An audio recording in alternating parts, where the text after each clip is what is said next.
ಈಗ ಒಂದು ಸ್ವಲ್ಪ ಮಹಾ ಹಿಮಾಲಯ ಬಗ್ಗೆ ತಿಳಿದುಕೊಳ್ಳೋಣ. ಅತಿ ಹೆಚ್ಚು ಗ್ಲೇಸರಿಯಿಂದ ಕೂಡಿರ್ತಕ್ಕಂಥದ್ದು ಇದು. ಹಿಮಾಲಯ ಪರ್ವತಗಳಲ್ಲಿಯೇ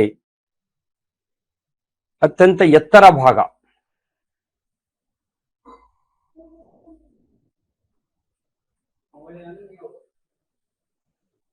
ಇಡೀ ಹಿಮಾಲಯದಲ್ಲಿ ಅತ್ಯಂತ ಎತ್ತರವಾಗಿರ್ತಕ್ಕಂಥ ಭಾಗ.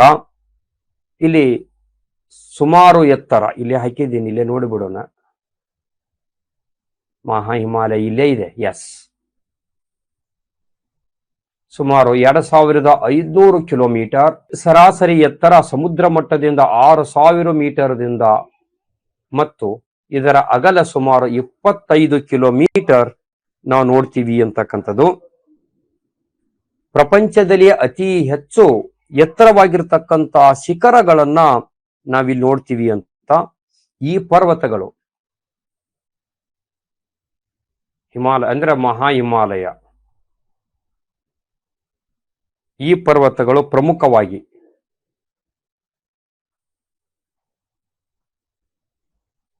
ಸ್ಫಟಿಕದ ಮತ್ತು ರೂಪಾಂತರ ಶಿಲೆಗಳಿಂದ ಸ್ಫಟಿಕ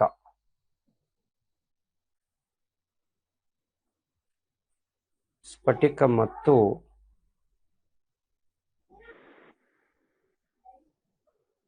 ರೂಪಾಂತರ ಶಿಲೆ, ಕ್ರಿಸ್ಟಲಿನ್ ಅಂಡ್ ಮೆಟಮಾರ್ಫಿಕ್ ರಾಕ್ಸ್ ಅಂತ ಕರಿತೀವಿ.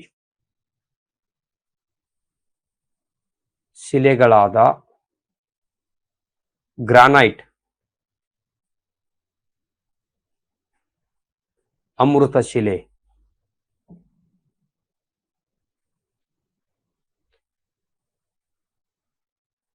ನೀಸ್, ಈ ಮುಂತಾದವುಗಳಿಂದ ಏನಾಗಿದೆ ಅಂತಂದ್ರೆ ಈ ಪರ್ವತ ನಿರ್ಮಾಣ ಆಗಿದೆ ಅಂತಕ್ಕಂಥದ್ದು. ಇಲ್ಲಿ ನಮಗೆ ಕೆಲವೊಂದಿಷ್ಟು ಶಿಖರಗಳು ಕಂಡು ಬರ್ತದೆ. ಪೀಕ್ಸ್ ಅಂತ ಕರಿತೀವಿ ನಾವು. ಶಿಖರಗಳಿಗೆ ಪೀಕ್ಸ್ ಅಂತ. Mount Everest 8848 metre. ಹಾಗೆ ಈ ಕೆಲವೊಂದಿಷ್ಟು ಬುಕ್ಗಳಲ್ಲಿ ನಾವು ನೋಡಿದಾಗ 8850 ಮೀಟರ್ ಅಂತ. ಹೌದ್ರಿ, ಎರಡೂ ತಪ್ಪಲ್ಲ. UPSC ಕೆಲವೊಂದು ಬುಕ್ಕಿನಲ್ಲಿ 8850 ಮೀಟರ್ ಕೂಡ ಇದೆ.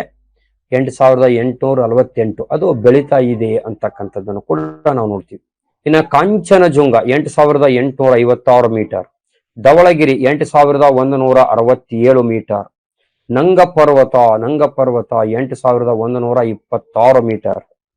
ಹಾಗೆ ಮಾನಸ್ಲೋ 8156. ಗೌರಿಶಂಕರ 7145 ಮೀಟರ್.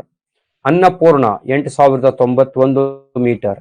ನಂದಾದೇವಿ 7816 ಮೀಟರ್. ಕೈಲಾಸ ಪರ್ವತ 6638. ನಾಮ್ಚಬರ್ವಾ ಅರುಣಾಚಲ ಪ್ರದೇಶ, ನಾನು ನಿಮ್ಗೆ ಹೇಳಿದ್ದು ಅರುಣಾಚಲ ಪ್ರದೇಶದಲ್ಲಿ ಬರ್ತಕ್ಕಂಥ ನಾಮ್ಚಬರ್ವಾ 7782 ಮೀಟರ್. ಹಾಗೆ ತ್ರಿಶೂಲ 7140 ಮೀಟರ್. ಬದ್ರಿನಾಥ್ 7138 ಮೀಟರ್. ಹೀಗೆ ಸಾಕಷ್ಟು ನಮಗೆ ಒಂದು ಶಿಖರಗಳನ್ನ ನಾವ್ ಎಲ್ಲಿ ನೋಡ್ತೀವಿ ಅಂತಂದ್ರೆ ಈ ಒಂದು ಮಹಾ ಹಿಮಾಲಯದಲ್ಲಿ ನಾವು ನೋಡ್ತೀವಿ ಅಂತಕ್ಕಂಥದ್ದು. ಇಲ್ಲಿ ನಾನು ನಿಮಗೆ ತೋರಿಸಿದ್ದೀನಿ ಇದನ್ನ. ಇಲ್ಲೆಲ್ಲ ನೋಡಿ, ಕೈಲಾಸ ಅಂತಕ್ಕಂಥದ್ದು ಇದೆ, ಕಾಮೆಟ್ ಇದೆ, ನಂದಾದೇವಿ ಇದೆ, ಮೌಂಟ್ ಎವರೆಸ್ಟ್ ಇದೆ. ಹೌದಾ? ಸೊ ಹೀಗೆ ನಾವಿಲ್ಲಿ ಅವುಗಳನ್ನು ಕೂಡ ನೋಡಬಹುದು ಅಂತ ಇವೆ. ಪೂರ್ವಾಂಚಲ ಬೆಟ್ಟಗಳು ಅಂದ್ರ ಇಲ್ಲಿ ಕೆಳಗಡೆ ಏನು ಬರ್ತಾವ ನೋಡಿ, ಇವ ನಾಗಾ ಹಿಲ್ಸ್ ಅಂತಕ್ಕಂಥದ್ದು, ಪಟ್ಕೈ ಬೂಮ್ ಅಂತಕ್ಕಂಥದ್ದು, ಕಾಶಿ ಜೈಂತ, ಮೀಜೋ ಹಿಲ್ಸ್, ಮಿಸ್ಮಿ ಹಿಲ್ಸ್ ಅಂತಕ್ಕಂಥದ್ದು ಇಲ್ಲಿ ನಮಗೆ ಜೀವ ವೈವಿಧ್ಯತೆಯಿಂದ ಕೂಡಿರ್ತಕ್ಕಂಥದ್ದು ಅಂತ.